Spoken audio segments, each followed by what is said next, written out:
back with her Hollywood highlights. This is Lexi McKinney here with the one, the only, Joe Johnson. How are you? Glad to be back. I'm glad to have you back. For those new listening, the one and the only, my supervisor here at ONTV, he's the best. He got a nice little break last week, which was well-deserved. He deserved that. And we kind of talked about last time, Once Upon a Time in Hollywood. But the cool thing is that I wanted to kind of throw a wild card episode out here and let Joe pick the movies or the theme of the week. And so we're going to be talking about some John Hughes classic films, which I'm very excited about because Joe printed out this long list. And there are so many more movies that I didn't even realize he would write or produce.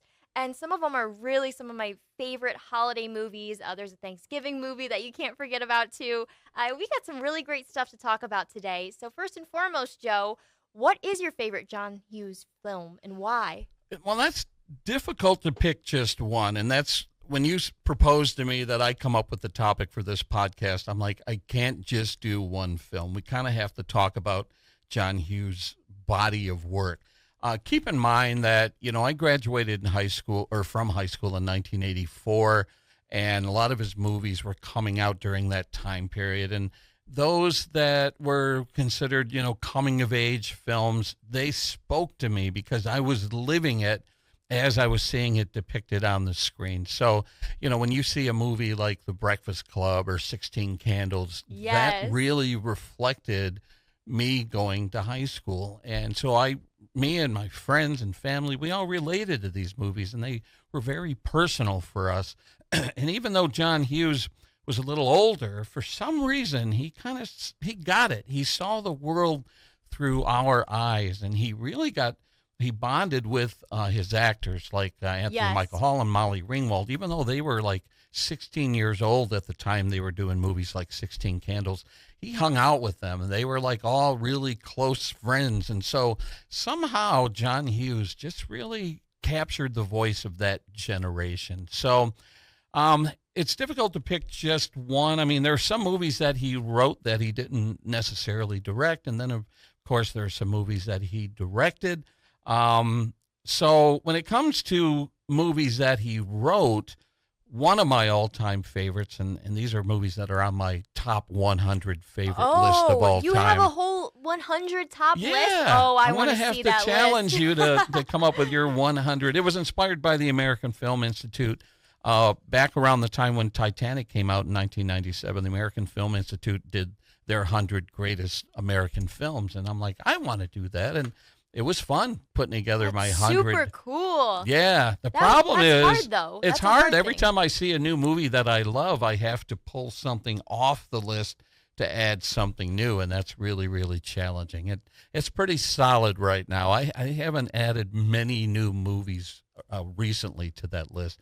But one that is way up there, probably in the top 20, is National Lampoon's Vacation.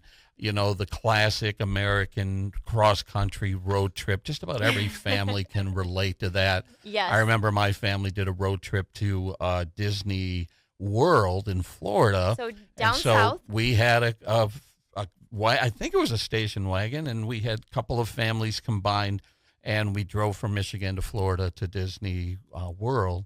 And back, and there were a lot of, crazy experiences for that. So just about every family can relate to that family road trip. Oh yeah, we can't. I was thinking about that too. And on this topic, it gets a little more personal, but how many bathroom breaks do you think that you had during a road trip down south? Because I seriously think that my family could win an award for how many times we stopped to go to the bathroom or to stop to one of those little gas stations in a really small town just to grab water and fuel and everything. But I seriously do think if there's an award for how many times you can stop on your way to go to Florida, my family would get like the top gold. We would receive gold in that category, which is so funny. Yeah, I don't remember making any unscheduled stops. We all seem to be on the same schedule, I guess. And so, when we would stop for food or whatever we had to stop for, then, we took our break then. So, yeah, it wasn't too crazy, and nobody died along the way. We didn't have to strap Aunt Edna to the roof of the car, anything like that. So yeah, no, that's a good sign. That means a healthy family trip down south. I Yeah, would say there was nothing too chaotic that happened and came out of it. there is one story, and you just made me think of this. I haven't Oh. thought about this forever, but I remember there was this. My mom didn't drive. That's why we always had to, like, tag along with other families. And I remember there's this really loud, obnoxious woman who was driving the vehicle. I think her name was Jerry, I think. And I remember, I remember at one point, my sister was sitting in the back seat with her window rolled up, Hmm. and the driver rolled down her window to spit for some reason. Oh boy. And it came back and hit my sister's window and just went across the window, and we all stared at it like, oh, now we got to look Oh, at that for who knows how no. long. So it was just weird little things like that, like, ugh. But yeah, Don't be a she was Jerry. character. Don't do No. that. Yeah. You know, with these films, I think one thing, and this is so terrible for me to say, but I didn't realize that he actually wrote the Home Alone movies. Yeah. Which was what really makes me super excited, is because I was telling you earlier, I went through on YouTube, and I love YouTube for this one reason, if not a million other. But they always can make these cool montages and put them together of iconic movies from the 80s, 90s, and like all the famous sayings that we say still now to this day. Or if you're referencing like a new movie, they'll sometimes take certain sayings or hint at certain films, and it's really cool to see that. But the Home Alone movies are like my all-time childhood classic movies, Oh, yeah. especially when he was lost in New York. For some reason, that made me fall in love with New York. And as sad as it is to say, I have never been in New York during the holiday season, which really makes me sad because it's like I would love, absolutely love to walk through the hotels See and the tree, see the Rockefeller trees. Center. Yeah. Yes, and just experience my Home Alone, because when I was a kid, I was very shy, and Kevin, he just knew how to get business done. He knew how to get those thieves out of the picture, and so it really holds like a classic tradition in my home and in my grandparents' home, because they would always turn that movie on, or it would be on at the time. It's Freeform now, but it used to be, what is that, ABC Family, like way back. It used to Hmm. be, that used to be ABC Family, and now it's Freeform, I believe. But I remember they would always play Home Alone, and so to know that John Hughes made those classic movies, those spoke to my childhood, because yeah, they were obviously out before I was this, in the age group with Kevin, but it's still just, there was something feel good about it. And like you said, especially with like the Breakfast Club, I always used to want to live through the 80s, and so I feel like that was like the best depiction of the 80s for high schoolers. How accurate do you think it was with just like the hostility too, with like the principal? Like, I feel like that was a very real thing. When I hear stories from you, when I hear stories from my dad, when I hear stories from just other family members and friends that have lived through and got to experience school, obviously decades before I was thought of, which is sad to say. But they always said that there was that one principal that had like that snotty, like all about business. If you get in trouble, watch out.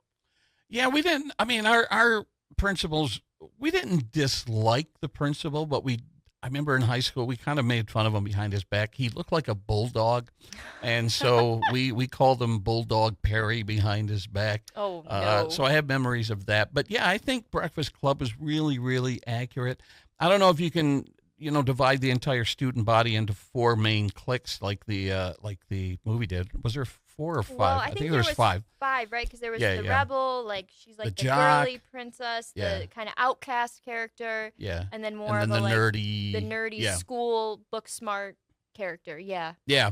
So yeah, you could almost break down the student body into those groups. I'm sure there were more. And one thing that I took pride in high school was I got along with all the different cliques. Like I had friends that were jocks. I was the nerd. I loved Star Wars and playing chess and stuff like that.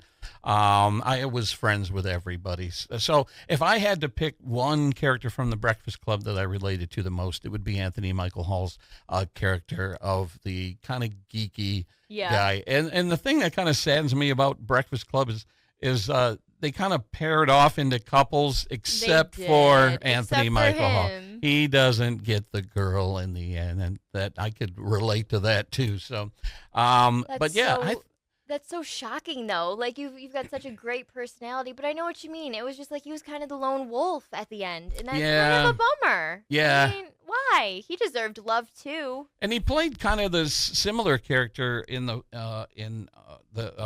what is it? 16 Candles, which Yeah. came out I think that same Before year, it did. as Breakfast Club. Yeah. And he was a similar character in that, where he was kind of a nerdy guy who hung out with nerdy guys, and he wanted to, get involved with the Molly Ringwald character, and she said, no, there's no way. She was interested in the dreamy guy, the Jake guy.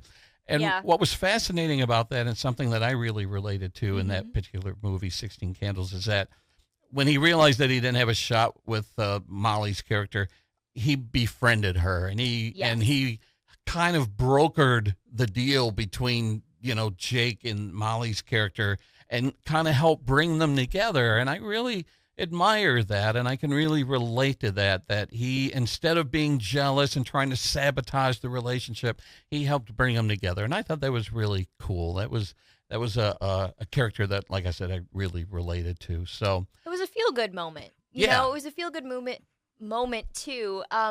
One thing that I liked about 16 Candles a lot is that dynamic of she's a sophomore, right? And the older senior guy. And it really reminded me of like my sophomore year of high school, because my high school was set up so like there was like the freshman center, so the ninth graders kind of got thrown off. They were like the outcast, recluse, own school, like their own school. So you didn't really have the connection to the sophomores, the juniors, the seniors.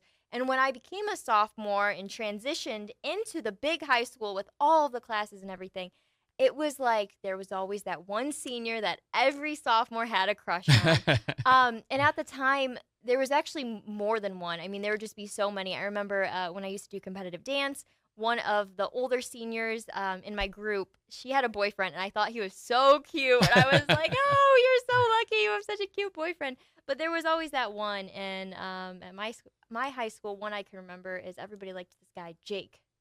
Same, isn't that his name in Isn't the it movie? ironic? Yeah, Yeah. yeah. So Jake, I guess Jakes just have that stereotype. I don't know. I guess. It must be very accurate still to this day. Maybe it's like Jake in a new Jake's body. I don't know, or something crazy like that. I just But read something recently that when the actor who played Jake, auditioned for the role, mhm. they weren't sure if they wanted to cast him or not. I think there were some other people that were up for it, but they said like the women that were part of the casting people just thought he was so dreamy, and they're like, I think this will work on the big screen. And of course it did. Oh, And it was super successful. yeah, and he was Mhm. like, his character was a nice guy, so you were kind of rooting for those two to get together. I hate movies when girls fall for the jerk, The the bad bad guy, the guy, bad yeah. boy. Yeah. So it's nice to see that, despite his dreaminess, you still rooted for Jake to get the girl. You do, and that's my favorite part about these movies, and the one thing that never changes with like rom-coms, especially because these kind of set the scene, I think, for a lot of the great films that we have to this day, that have come out in the past 10 years, past decade. But there's always that feel-good rom-com romance, and you're always rooting for the underdog, and I love that feeling because I think we can all relate a little bit. I mean, in high school, it's challenging too because you are coming of age and you want something to relate to, and sometimes when you are in high school, you're in your teen years, you're trying to figure out your life, even though you're not really supposed to have everything figured out. But the biggest thing is you want to feel like you belong somewhere, or Oh, belong to sure. someone, or have some sort of connection. And so, in a lot of these films, I guess you could say there is that really great moment that you do get to see, like the romantic.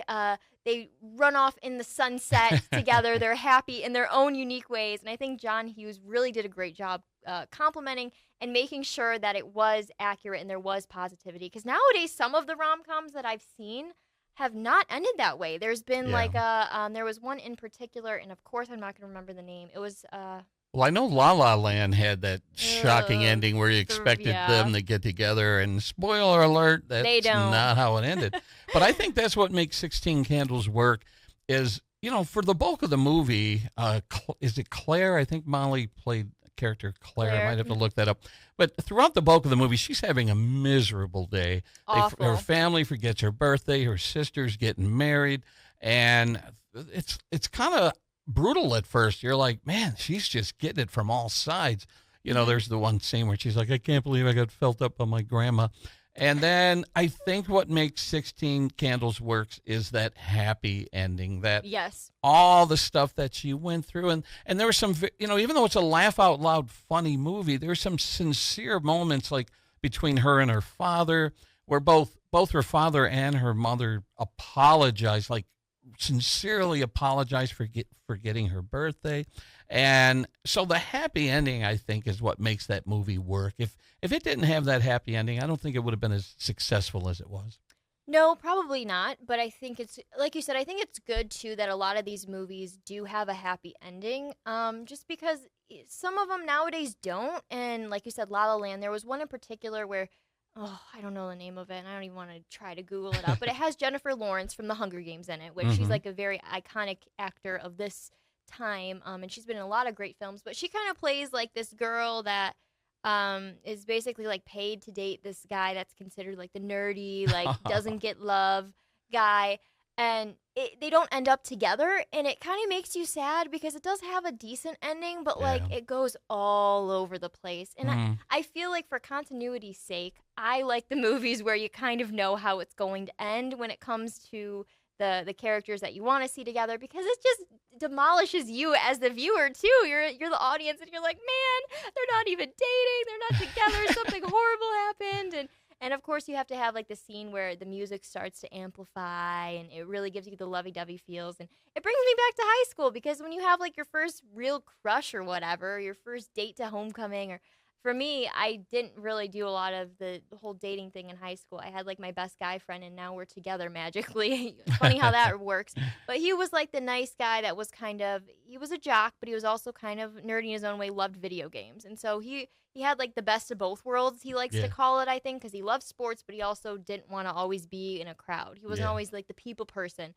And now he's a social butterfly, but I never gave him the chance. Now I feel bad, and so I kind of feel like it helped him though boost his confidence because he would always say, "It's like I don't know why you choose me, or why don't you go find somebody that's more of your standards?" I'm like, "You are of my standards. You're so hard on yourself. Yeah, I It hate the breaks your concept heart." of leagues. When someone's like you're out of her league or whatever, I'm like, I don't believe in that. You No, are who you are, and and you got to embrace it, and your confidence matters too because we all are so unique in our own individual ways, and we all deserve happiness and love. And there's somebody out there, I truly do believe that. But I think nowadays too, you rush into things too quickly, and a lot of these movies in the 80s, 90s just set the scene because they were just so feel good all the time. yeah, and as much as I love a happy ending, you don't want every movie to be a Hallmark movie. Hallmark Yeah, movies are so predictable, and I know people love them. My sisters absolutely my love mom. them.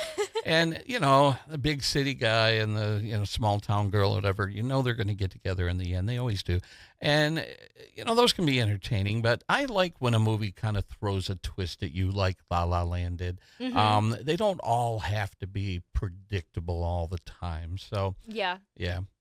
So let me ask you this because you picked John Hughes. I know you said that the reason it sparked is because you watched 16 Candles a couple weeks ago, right? Yeah. Like you rewatched it. Um, and I know you said that it had like a really big emotional impact on you and your family and everything. At that time, what were your feelings about these films? Is it the same as now, or when you go back to watch it, does it bring you back to that time? Well, it's the longevity, the nostalgia is what makes these special. At the time, you're living it. Mm-hmm. The fashions are the fashions you see at school. Right. Now, when you watch a movie like, Breakfast Club, you're watching a time capsule from that period. I lived that time period. So at the time, you're not thinking about this capturing the moment that you're going through.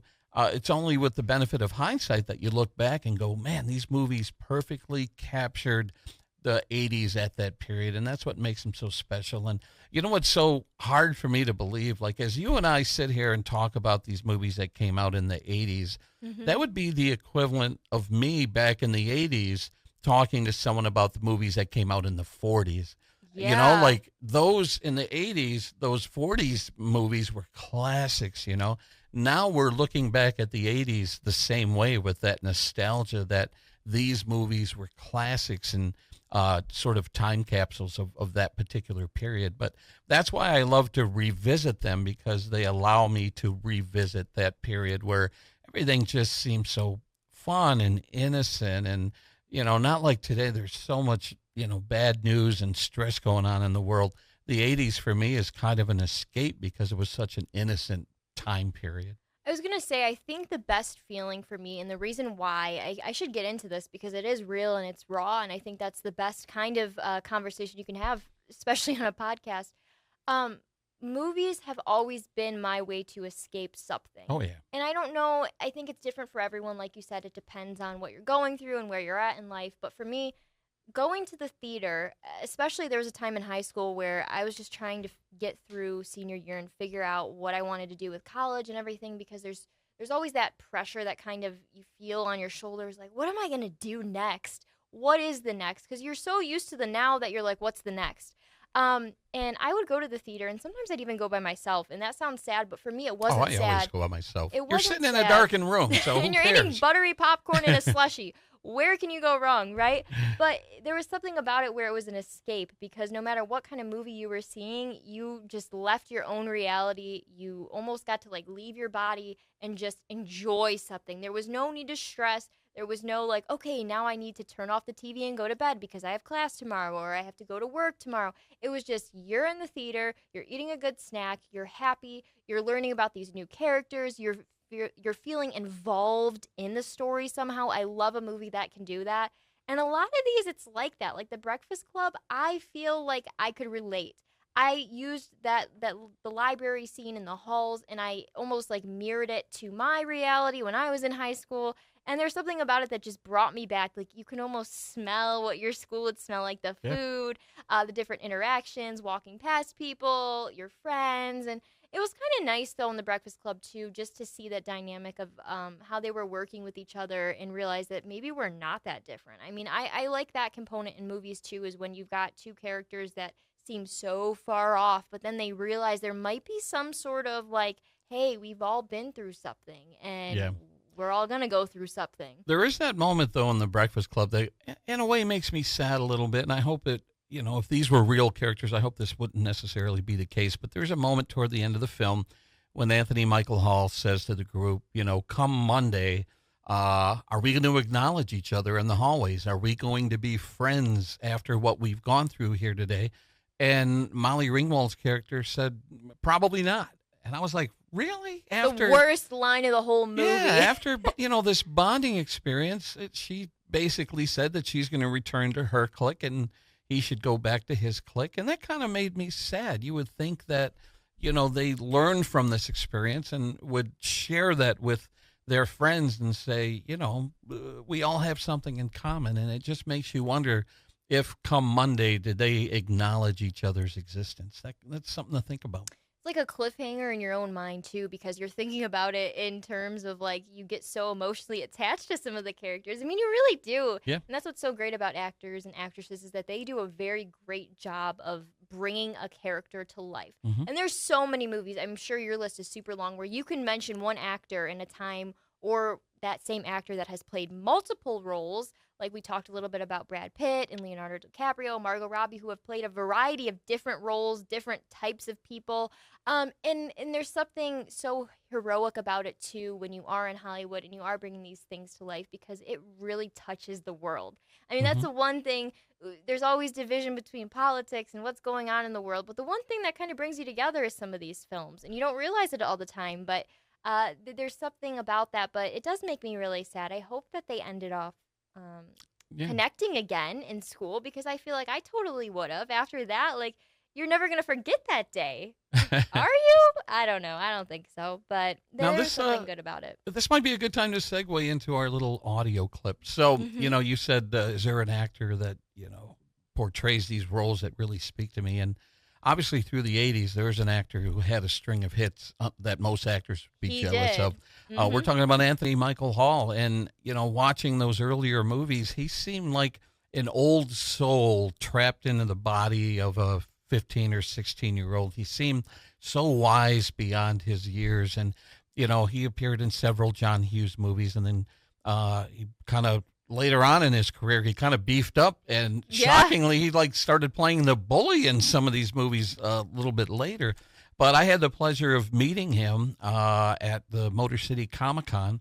and he was so nice to me because we actually worked together, if you can believe it. I'm going to mention it in this interview. I'm so excited to hear this because I have Yeah, not, a little side note for her Hollywood highlights. I have not heard this interview yet, but when Joe told yeah. me about it, I mean, like I said, he's the guy. Something big's got to come out of this because Joe Johnson has the coolest memories, the coolest people that he gets to meet. Turn up number 6 on the board, and Ooh, number 6, right here. the array. Yep. Yep. And all right, so here's a little piece, an excerpt from my interview that I did with Anthony Michael Hall. Here we go. You have the most amazing IMDb page any actor would be jealous of. How did it happen at the beginning? Well, I was so fortunate and blessed, Joe. I got to work with John from the age of 15 onward. And at 16 Candles was the first film, but before that, he had actually written Vacation. So it was just in the stars, you know. It was just a gift, honest to God, that I could work with him. And he wrote those first 4 films and directed, you know, obviously the 3 that we did together. So it's just a privilege to work for. Such a great guy, and he's missed, and I loved him. He gave me my whole career, the work that we did together, you know. And after that, it really became a career. I got, I think, a little too serious over the years, you know, and I realized how fortunate I was to work with John. I mean, it was such a gift. When you reached adulthood, you were barely recognizable. You were beefed up and you were looking fantastic. What do you attribute to that? Was it just genetics, or? Honestly, it was just growing up. I can't say I'm such a gym rat that it was that cool. I planned it. I just kind of grew into a bigger body, and I was a scrawny kid. You know, it's so funny because I'm 16 Candles. I look like I'm about 12 years old. Yeah. And finally, I have to bring this up. Anthony and I are co-workers, former co-workers. Yeah. We were both in a movie called 61, HBO production. Billy Crystal directed it. What are your memories of coming to Detroit and living and working here for 2 weeks working on that film? Well, as you recall, it was such a great experience. I mean, he's one of the masters of our business, but such a good guy, so down to earth. And so I really studied him. I watched how he treated people. I watched how he worked as a filmmaker. I mean, if you recall, Joe, he was doing stand-up in between scenes. I mean, this guy gave it his all. So it was such a labor of love. And really a love letter to the Yankees and to Mickey Mantle, you know? Yeah. Great seeing you again. Welcome back to Detroit. Hope you're having a great show. It's been a great weekend. I just can't say enough about this town and the people, and it's all about everybody coming here and having a good time. So imagine, you know, having the opportunity to not only meet, but have a conversation with one of your idols. And like I said, he had such a huge impact on me in the 80s with the movies that he did. His first one was Vacation. He was outstanding in Vacation. Now, John Hughes wrote that, but one of my favorite directors, Harold Ramis, directed Vacation, and that became one of my favorite movies. Then they reunited for 16 Candles, John Hughes and Anthony Michael Hall. Follow that up with The Breakfast Club, and then Weird Science, which is kind of a departure, you know, outside of the normal, you know, coming of age films. You get this wacky sci-fi, I guess, movie you would call it, and that's when Anthony and Michael Hall started getting kind of lean and lanky before he beefed up. But it was really cool getting some insight into what it was like for him to work with John Hughes. Now, I just read something recently that said that as John Hughes was hanging out with Molly Ringwald and Anthony and Michael Hall and kind of bonding with them, he wanted those two to appear in all of his movies. He wanted... Really? He wanted, like back in the early days, like the 30s and 40s, you had Judy Garland and Mickey Rooney like appeared in everything together. Yep. And after, you know, doing 4 movies with John Hughes, Anthony Michael Hall was like, well, I kind of want to do other things. And Molly felt the same way. And I guess John Hughes was really, really hurt by that. And he kind of got away from the coming of age films. Now, obviously, he continued to write and direct films after that. But I guess he was heartbroken that the two actors wanted to grow up and go out on their own. And but, you know, no director in the 80s, maybe outside of Steven Spielberg, had such an impact on, you know, my teenage years, heading into my 20s in the 80s. He had such a huge impact on me, and it was just really cool to get a chance to talk to Anthony Michael Hall about that. I'm really super grateful that you shared that interview, and I'm super grateful that we got to kind of revisit a time in your life that meant a lot, and to revisit those years in your life through these movies is a really great reflection of the type of writer, director, producer that John Hughes was, I think. And that you told me that they no longer would work with him. I mean, I can see how that's heartbreaking a little bit. When you have chemistry and you've worked with the same people for quite a few very successful movies, if I do say so, It kind of feels like part of you's missing, I feel like. Yeah. I don't know. You kind of envision them in different roles and different movies and different themes and everything. So I kind of relate to that. But I'm so, so grateful that this wild card episode, we could kind of touch on something that brings you close to home. Now, the last question I'm going to ask you, though, Joe, because I have to ask every week, would there be anything that you would change on any of these iconic films? Well, I'm kind of glad that Molly Ringwald and Anthony Michael Hall went their separate ways, because that opened the doors for other actors to step in and take on roles in John Hughes movies that were wildly successful. And I wanted to rattle off a couple of titles before we sign off. After Weird Science, there was Pretty in Pink. Now, Of that course, had I love Molly that dress. Ringwald, but Anthony Michael Hall kind of stepped away at that point. And that became a classic. But then when Molly Ringwald went on to other things, we got Ferris Bueller's Day Off, which is one of my all-time favorite films, probably top 20, with Matthew Broderick. And I just met last weekend Alan Ruck, who played Cameron in Ferris Bueller's Day Off. I had him sign a little die-cast car of that red Ferrari that appears in the film. But I can't imagine Ferris Bueller with any other actors. Like Matthew Broderick was so great in it, and so was Alan Ruck, and that was great. And then I don't have many memories of Some Kind of Wonderful, but let's talk about Planes, Trains, and Automobiles. You For touched on it. Thanksgiving. Yes, Thanksgiving is right around the corner, and that is such a great movie about trying to get home for the holidays and running into obstacles and. It's so relatable too, though. Yeah. It's seriously so relatable because I swear, especially when you have family that lives, like I've got cousins that live in Florida, and during the holiday season, I feel like this is such a real thing that happens, and there's the frustration and the tension, but it's such a real movie. But Thanksgiving deserves a few movies too. Christmas has does. so many, so it was kind of nice that he made this movie, and I think he did a really great job doing. Oh, it's you got to rewatch it every Thanksgiving, and then he followed it up with She's Having a Baby, which has an amazing soundtrack. That's one thing about John Hughes movies is the They music do have in the all best of these music. movies. I agree. Oh my God! Last Christmas, my sister had asked for vinyl records. She bought a vinyl record turntable, and she asked for vinyl records for Christmas. And I found the best of John Hughes movies, like all the different. Where did you find that? At Second and Charles in Auburn Hills, and I'm like, oh my So God, this is cool. so perfect. So it had songs from all the different John Hughes movies on one like double vinyl album. It was really awesome. So the music is always great. That would emerge you into all the films because you'd be like, oh, that's Yeah. from that. I remember that. I remember hearing of that song. Oh, Yes. those were great. And then, of course, after Planes, Trains, and Automobiles, he teamed up with John Candy and did, The Great Outdoors and Uncle Buck. Those are great movies. And then one of the greatest Christmas movies of all time, National Lampoon's Christmas Vacation. Yes. I didn't know what to expect with that movie because after the original Vacation, they did European Vacation, which wasn't all that great. And I Yeah. remember my family was like, well, let's go see a Christmas movie. And we went to go see Christmas Vacation with low expectations. And it was just great with Cousin Eddie and his RV. Yes. Don't go falling in love with it because we're going to be taking it with us when we leave here next month. And then, of course, Home Alone, which became a Christmas classic. And we could go on and on and on. His career just kept going and going Dennis and the going. Menace, that one. Yeah. I made my boyfriend watch it. This had to have been a few months ago. I think it was in the summer. It came out on Netflix or one of the streaming services. No, it was Hulu, I think. And Dennis the Menace was on. And Bryce is like, what's this about? And I'm like, you've never seen this movie? Oh my goodness. And so that one is a really feel good. There's just a lot of them that are feel good for me. And, you can watch them over and over again. I don't think they ever grow old. And that's what I really like about John Hughes.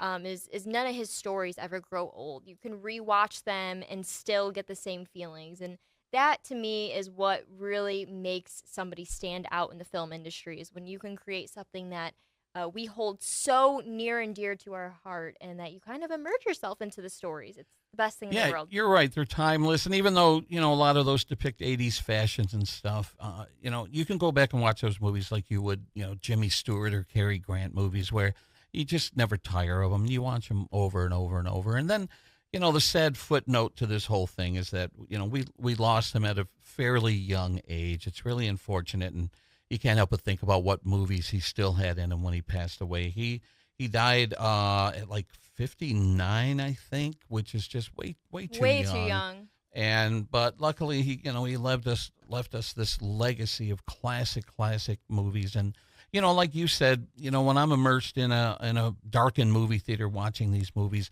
like, how do you take in the world? You take in the world through your eyes and your ears and your sense of touch. And so when I watch movies in a darkened movie theater, they become part of me. They become these vivid memories that help make up my DNA, and these movies become part of me. And when me and friends and family get together, you can't help but quote a lot of these movies. And you get into certain situations where you're like, oh my God, this is just like Planes, Trains, and Automobiles.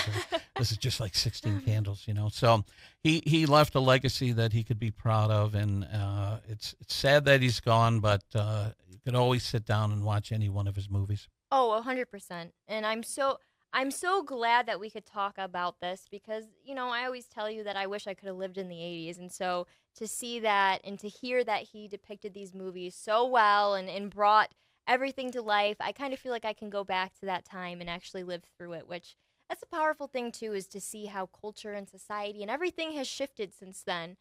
Because I just hear so many great things about the 80s and 90s. And when these movies came out, man, I would have loved to just go to the theater or go rent the movie at a, what was it, Blockbuster? Blockbuster, That's yeah, no longer or with us. cable TV. They'd show these movies over and over and over again on The cable reruns, TV. but they were so worth it. And then, Yeah. primetime on Sunday nights, they'd always play during the holidays, I remember. It'd be like a nice Christmas lineup, and that was the nostalgia. And believe it or not, the best part of it was, too, turning on the TV, like, Christmas Eve and being with your family, or even if you were, alone, like, sometimes it's hard for some of my family members because they might live further away now, and so you don't get to see them as much, or they have got other things going on, and so it kind of makes them feel like they're still with us, and they can send like a meme through text message from one of these movies, and you just get a kick out of it because it brings you back, and you just feel somehow united again. So it's great that Exactly. movies can do that. Yeah. Well, Joe, I'm so grateful that you had that interview with Anthony Michael Hall. I'm so grateful, too, that you got to meet him because I know how much he means to you. And after hearing about all these stories and just learning about the history of who John Hughes was and how he was able to bring all of these films to life, it was super exciting today. So thank you so much for suggesting this for this Wildcard episode. I know we were hinting some Christmas holiday vibes today. Yeah. So I think for the next podcast, we're gonna dive into the Die Hard series, which now I think The is ultimate a Christmas movie. And I think Joe's like agree to disagree on that one. But I think it'll be fun because those movies, especially with everything going on with Bruce Willis right now and his health declining pretty rapidly, which is really sad. Yeah. I want to pay tribute to him because John McClane, he was like the role model for a lot of cop films, I still think, and a lot of movies try to be Die Hard, the original, but I don't think they'll ever touch that. Yeah, there were a lot of movies that came out afterward that were like Die Hard on a plane and Die Hard on a train. And yeah, but nothing beats the original Die Hard. And I can tell you right now, don't ask me what I would change about this movie because Die Hard, Nothing. in my opinion, is a perfect movie. It's It is. absolutely perfect. Love everything about it. It will always go down in history for me, and I will make sure that my kids one day know John McClane and watch the movies because that's what my dad did to me. Is he would say, Lexi, I want you to see this part of history from because that's where I got my movie love from. Is my dad loves movies. He's a lot like Joe in the sense that he wants to visit a lot of historical places because of films being produced there and everything. And if I do get a chance to ever show you around L.A., we will go to the Nakatomi Plaza. Yes, that would be the coolest. But especially like I want to see like the little office, and then obviously I'm sure when they were doing the actual. Do you know if they had the renovations? Were those actually being done? Or was Yeah. The building wasn't finished yet when they were filming there, so That's a lot where of I'd those wanna construction be. areas were actually under construction. Yeah. They just picked the perfect building. You're right. You could not change one thing. And I liked the second one too. I know it had to deal with the airport during the holidays again, which was kind of iconic. And then the third one, we had Samuel L. Jackson join, which, I mean, he is an icon of the time, too. So Yeah. that one with the whole Simon Says, I kind of liked that theme. But I definitely think that the last two installments of it, I do have critiques on those, but we don't need to talk about that today. All right. We will see you next time here on Her Hollywood Highlights. We appreciate you so much for listening, and stay tuned for Die Hard coming out soon.